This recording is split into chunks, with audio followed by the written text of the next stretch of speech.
and welcome to another edition of Diaspora Network, the show that celebrates Nigerians who are abroad doing marvelous things. On the show today, meet the men and women who are working hard to preserve the Nigerian culture in all its beautiful representation. Our special report looks at negotiating ethnicity versus diversity in the diaspora. And here's the unique story of Nina Olatoke, one of the brains behind the All Africa Festival. It's quite a show that we have, but first of all, let's take a look at the news of the week. President Muhammadu Buhari has informed Nigerians living abroad that his government will protect their interests as long as they are law-abiding. The comments were made on the sidelines of an official visit to Spain, where he met with his counterpart Pedro Sanchez and the King of Spain, His Majesty King Felipe VI. Leading figures from the Nigerian community welcomed the president alongside the Nigerians in Diaspora Commission Chairman Abike Dabiri Erewa. Buhari encouraged those present to continue to be role models for the youth in Nigeria by sustaining the image of being excellent ambassadors of the country and to continue living peacefully in the various communities in which they reside. The former Chelsea star Kenneth Omorewo gifted the leader a signed jersey and the two shared some friendly banter. During the visit, bilateral agreements and MOUs were signed, covering areas of prisoner transfer, sports and culture and the economy. According to the World Bank, Nigeria's diaspora remittance inflow will increase to $29 billion this year. The 7.1% rise has been attributed to the continued adoption of official bank channels. In the bank's Migration and Development Brief, dated May 2022, remittance inflow to sub-Saharan Africa was $49 billion in 2021, with Nigerians contributing $19.2 billion to the total inflow. Commenting on the costs of sending money home, the report's author, Dilip Ratha, said lowering remittance fees by 2 percentage points would potentially translate to $12 billion of annual savings for international migrants from low to middle-income countries. Canadian police have concluded that their response to a confrontation with a Nigerian woman in Ontario was appropriate and in accordance with police training, following an internal review. 36-year-old Sarah Shoyemi posted a video on social media which showed her eye swollen shut following the incident. They didn't have anything to say. They said I was trespassing. Trespassing where? I was on the parking lot of Walmart. I'm not the only one there. There are millions of other people there. So why are they not trespassing but I? Right? It's a public place. Anyway, that's for another day. Her video alleging that she was brutalized by the officer has since been shared thousands of times. According to an official statement, police allege they were responding to a situation after Shoyemi, who was previously banned from selling detox tea outside White Oak shopping mall, refused to leave despite being asked. When the officer told Shoyemi she was being arrested for trespassing, she resisted arrest and became combative and continued to assault the attending officer. The 36-year-old single mother of twin boys has been charged with failing to leave the premises when directed, resisting arrest and assaulting a peace officer. Shoyemi is scheduled to appear in court on the 2nd of August. Idris Balogun, a Brooklyn-based, London-raised fashion designer of Nigerian heritage, has emerged as one of the lucky winners of the 2022 LVMH Prize. The award is considered the Oscars for upcoming talents, and Balogun is now a torchbearer for emerging American men's fashion. In a Zoom interview after the announcement, Balogun referenced Karl Lagerfeld's obsessive attention to the finer details of clothing construction as an inspiration. Balogun is no stranger to the high-end fashion arena. He spent his formative years honing his craft at Burberry, Tom Ford and on Savile Row. In his previous fashion shows, he has paid homage to his origins with references to Yoruba masquerades. Juliana Olayinka with the Diaspora Network News Wrap in London.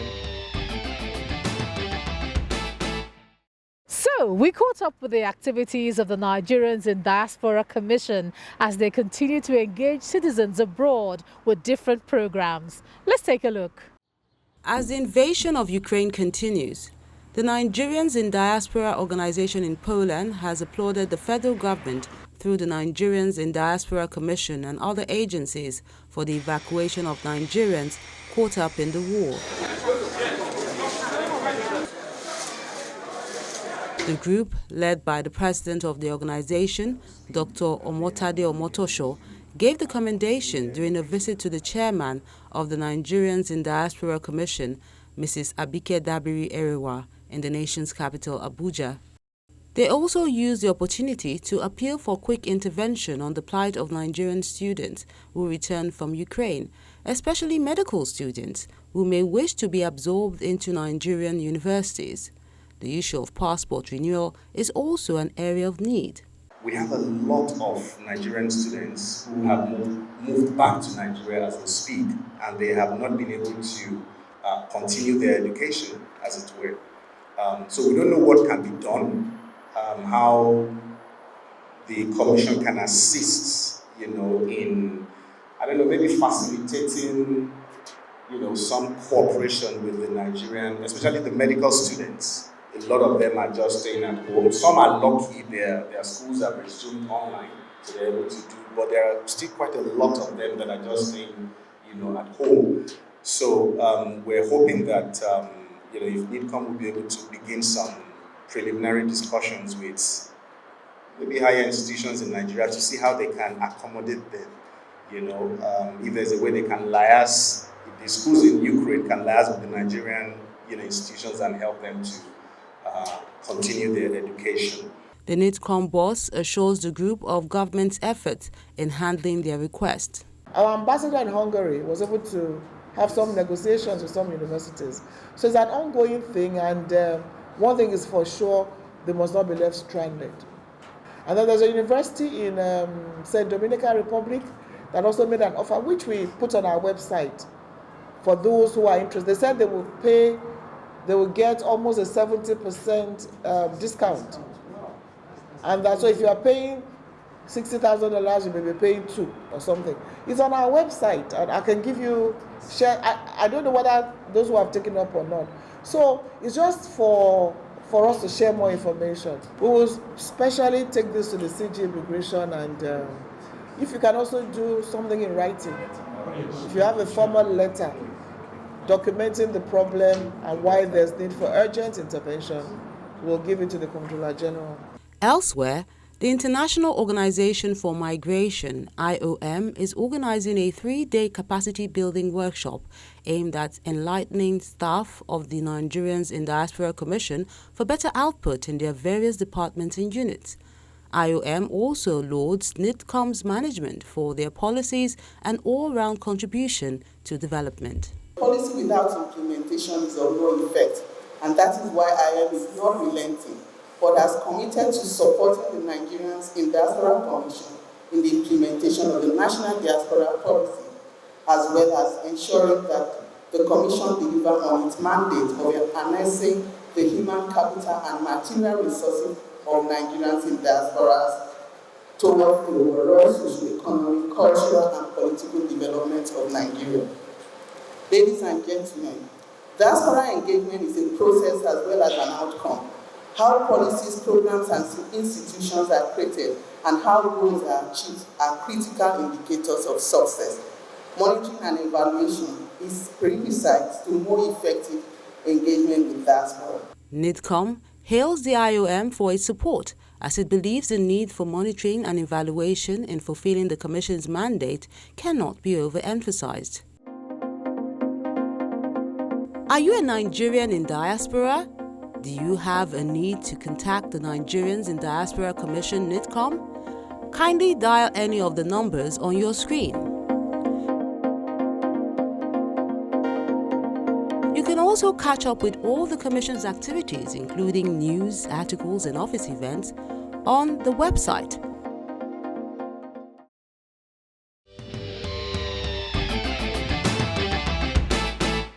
Now, on this show, we celebrate Nigerians who are recognized globally, but it's not always an easy road to the top.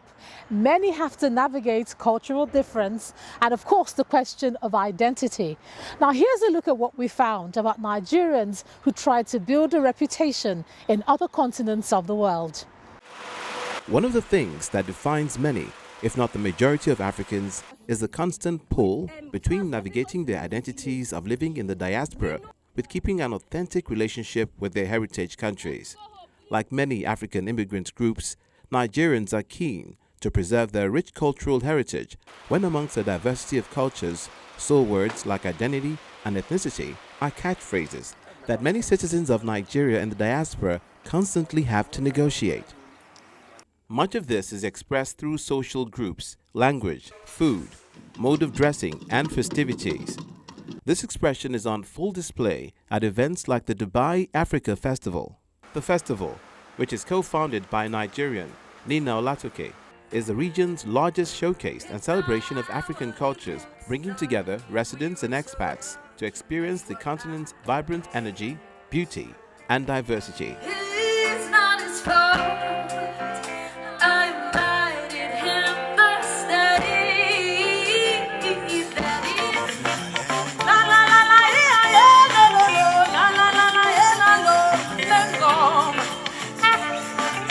For some, navigating through cultural differences and building a life as an immigrant in the diaspora can be challenging.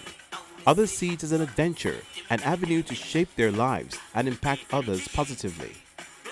From academics and the corporate world to entertainment, Nigerians in the diaspora are consistently showcasing the culture of tenacity, resilience, and excellence.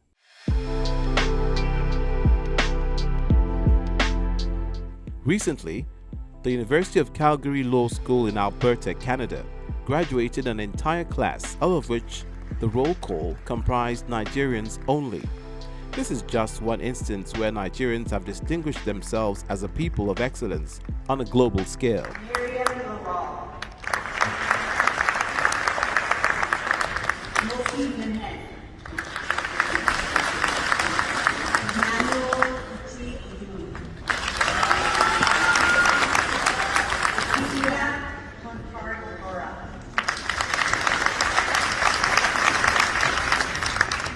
It has always been a lifelong dream to do my country proud.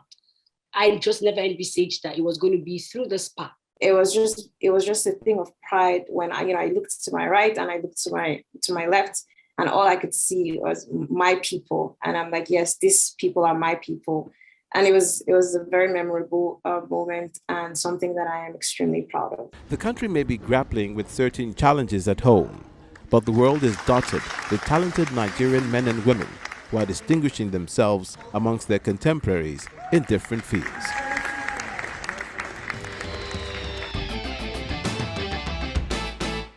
Now that's true of the Nigerian brand. We tracked down a Nigerian who has distinguished herself on the Asian continent. She's the CEO and co-founder of the All Africa Festival.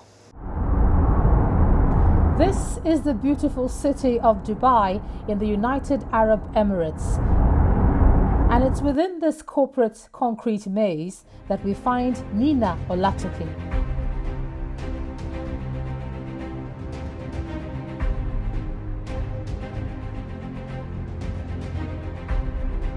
She is the Global Vice President, Diversity, Equality and Inclusion at BDP International, a logistics company in the UAE.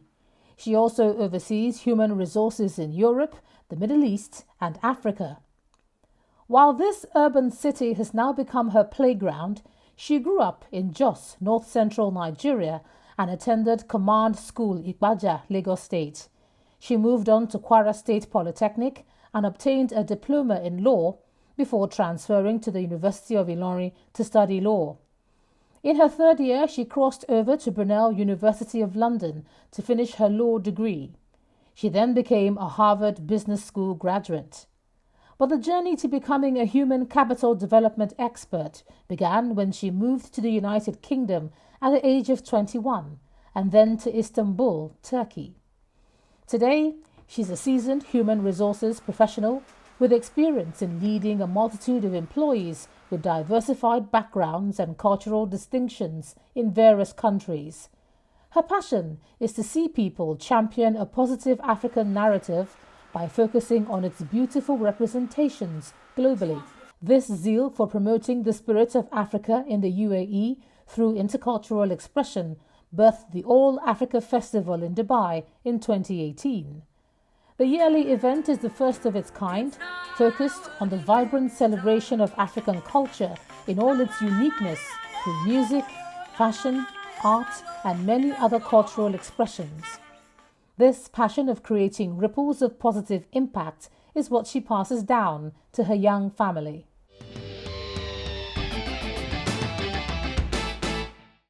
Coming up on Diaspora Network, our chat with Nina Olatoke. In a minute.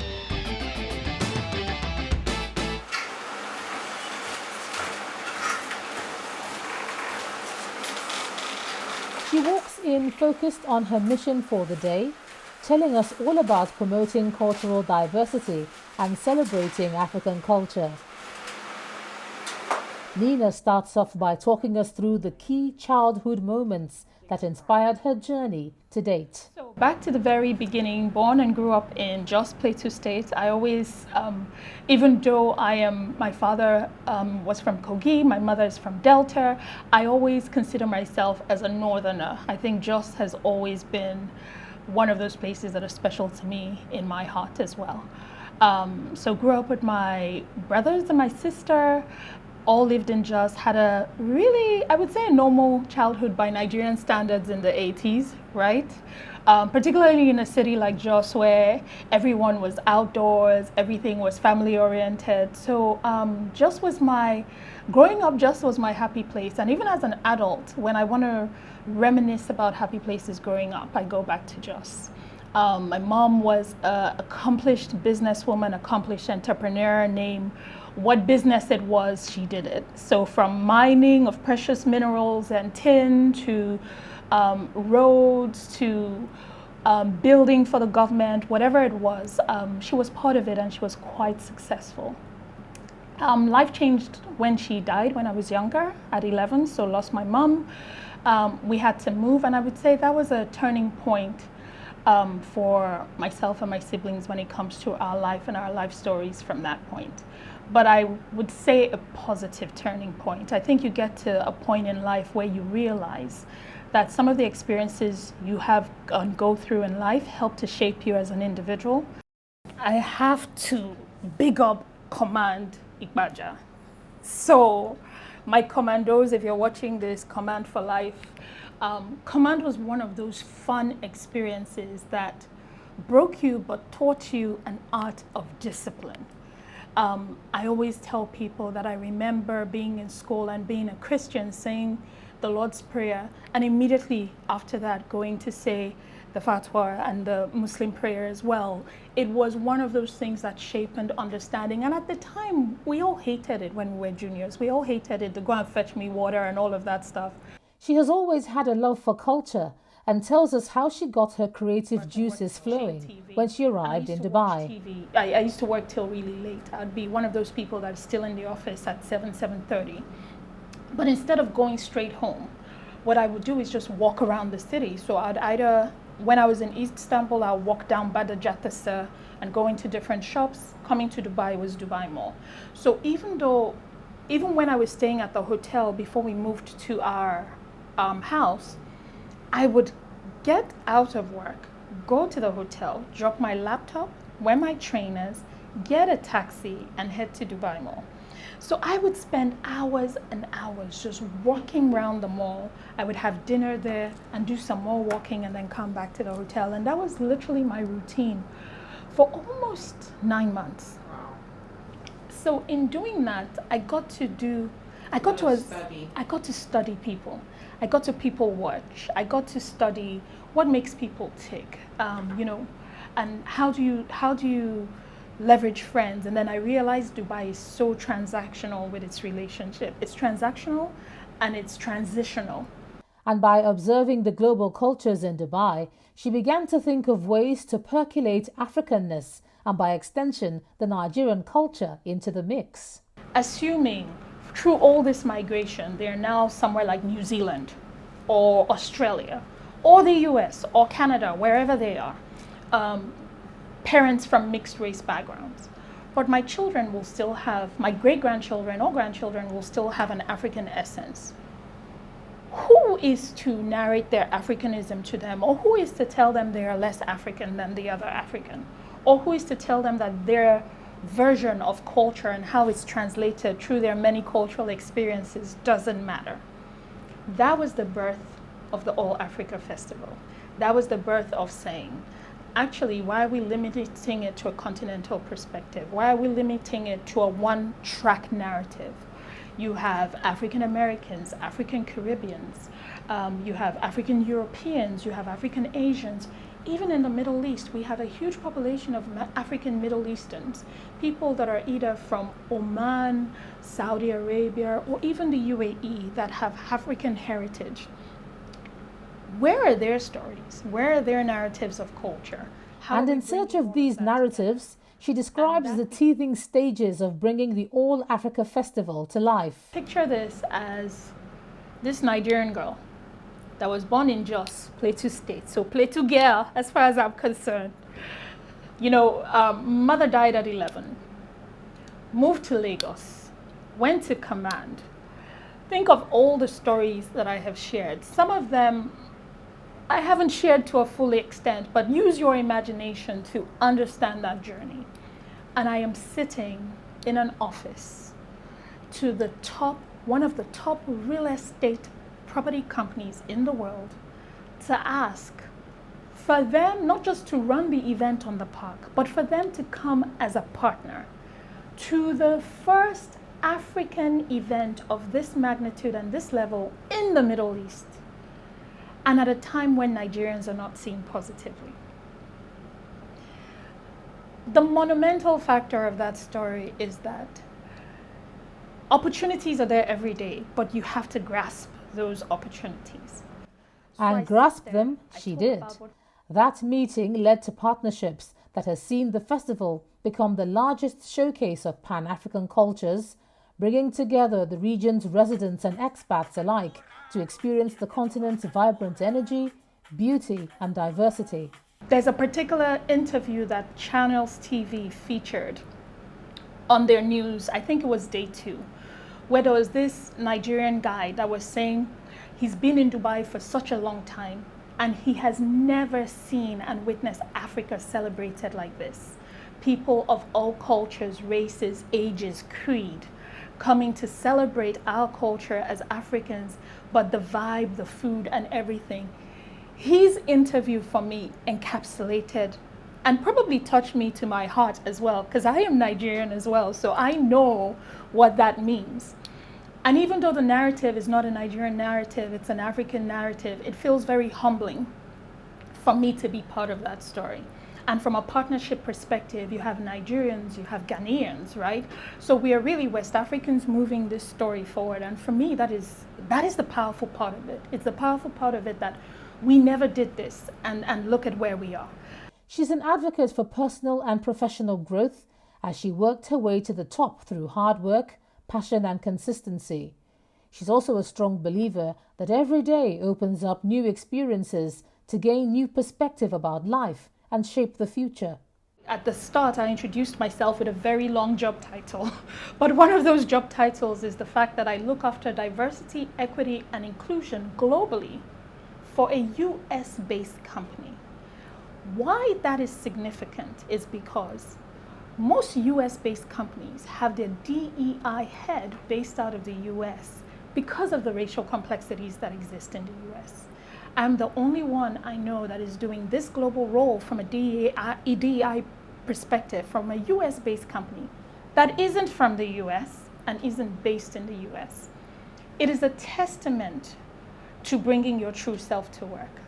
The reason BDP gave me that opportunity is because they saw what I was doing on the All Africa Festival. It was by me bringing my best self to work, but by also them creating an environment where I could do that, right? She summarizes her journey this way.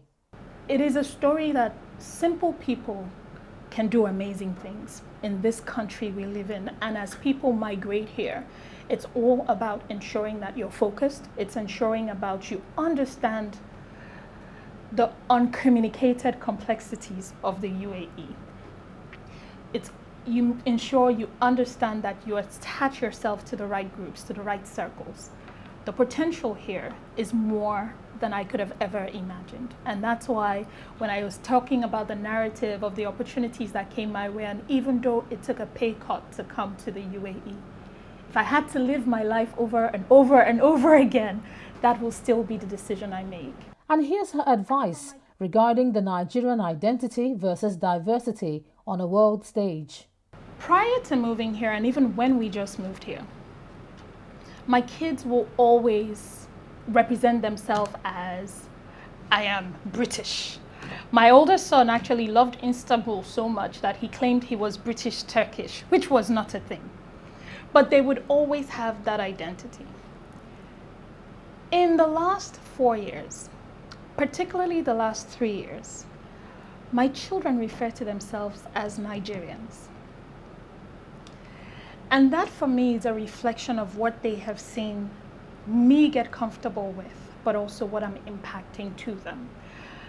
The one thing I'm going to say to Nigerians here, to Nigerians across the world, I know a lot of times when we migrate to all these places, we migrate and say, oh, I'm just going there, I'm going back home. A lot of people have the going back home story. And for some people, they do go back home. They do end up going back home. For a lot of people, they don't. So for a lot of times, we live our lives in places like Dubai that has created spaces for us to penetrate as if we are visiting. The one thing I'm going to say is take advantage of every single opportunity as it has been given. Understand that whether we like it or not, we are cultural translations of what people think our culture looks like. We are custodians of that. And even if you are second generation Nigerian, third generation Nigerian that is living in diaspora, you are still Nigerian. Your translation of culture is valid. Your translation of identity is valid. I think sometimes we feel like Africa or where we come from, we're only tied to there if we're in that place, but we're tied to that place in spirit.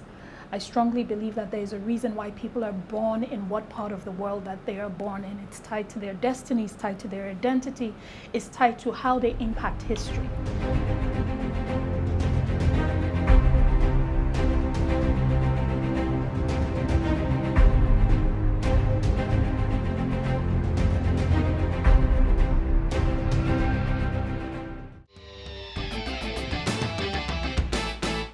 That's amazing. But Nigeria has a rich cultural history that's fueled an explosion of talent in culture, in art, music, literature, and of course fashion in the diaspora. So what governments at both ends of the migration cycle should do is just find out how to increasingly recognize the contributions of these international citizens to their local areas. That's it on the show. You can catch other episodes on our website, www.channelstv.com. I'm Ijeoma Onyato. Let's do this again some other time.